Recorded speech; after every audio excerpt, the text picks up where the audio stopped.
প্রশ্নটিতে বলা হয়েছে একটা বল যদি আমরা এই উচ্চতা থেকে ছেড়ে দিই তাহলে এটি প্রতিবার বাউন্স ব্যাক করার পর 1/4 পরিমাণ শক্তি লস করতেছে। এখন চিন্তা করো, একটা বল যদি আমরা এই উচ্চতা থেকে ছেড়ে দিই তাহলে এটি একবার বাউন্স করার পর আবার কিন্তু বাউন্স করবে এবং তার থেকে কম উচ্চতা উঠবে, আবার কিন্তু বাউন্স করবে এবং যতক্ষণ পর্যন্ত না এটি মাটির সঙ্গে মিশে যাচ্ছে ততক্ষণ পর্যন্ত এটা বাউন্স করতেই থাকবে। আচ্ছা, তাহলে এখন প্রথমবার যখন আমরা শক্তি হিসাব করবো সেটাকে যদি আমরা ধরে নিই ই নট ইকুয়ালস কত হবে mgh। এখন বলতেছে যে তোমার প্রথমবার বাউন্স করার পর 1/4 পরিমাণ শক্তি লস করতেছে, তাহলে 25% লস হয়ে গেছে। তাহলে কতটুকু শক্তি আছে?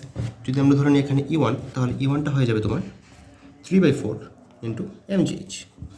একইভাবে যদি আমরা E2টা বের করতে চাই এই হাইটে যখন বলটি ছিল তখন, তাহলে E2 ইকুয়ালস টু হবে 3/4 ইন্টু 3/4 mgh। ঠিক আছে, এখন আমরা যদি এইখানে বের করতে চাই E3 ইকুয়ালস টু কত হবে 3/4 ইন্টু এইখানে যা ছিল সেটা হচ্ছে 3/4 square mgh, which means 3/4 cube into mgh।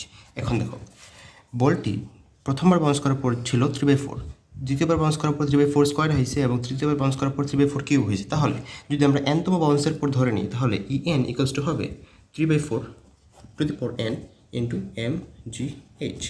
এখন তোমার প্রশ্নে বলা হয়েছে কততম বাউন্সের পর বলটি h/20 পরিমাণ উচ্চতায় থাকবে।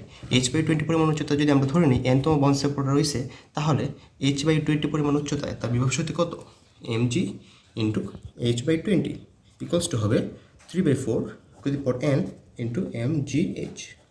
এখন তুমি mgh কেটে দাও, তাহলে এখানে হয়ে গেছে তোমার 3/4 to the power n equals to 1/20।